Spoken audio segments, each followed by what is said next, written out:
继续来到高雄的基丁，早起7点左右，因为满潮致使到海水倒激。这个渡轮站的4颗链挡是淹水淹到卡目，远景赶紧甲警用的机车牵走，较袂到时阵搁浸着水。后一届满潮的时间点是阴暗的7点，嘛是风台上届晚近南部陆地时间，居民是真担心这个海水倒激的状况会更加严重。 海水淹过人行道，变成小型的水墙，地面排水管也变成喷水孔，倒灌的海水一直冒出来。基丁渡轮头海水涨悬，边仔淹水，捌淹到卡目，派出所员警赶紧刷乌多摆。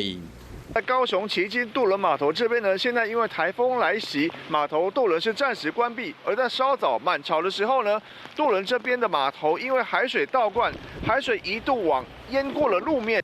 因为风台外围环流的影响，高雄的风雨愈来愈大，渡轮拢停驶。是讲渡轮站的边仔早起7点左右，因为满潮，基林码头的海水倒灌，阴暗7点左右会阁满潮，这嘛是气象预报3到2晚近南部陆地时间，在地人烦恼讲时到会淹水。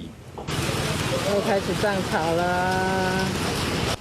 雨继续落。 基丁中州路同款淹水，车路变水路，在地人要过拢都要撩水。基丁满潮时，总是造成淹水的情形。虽然讲住伫遮的人拢已经惯势啊，抑过都拄着风台，难免会烦恼讲会造成更较大的灾害。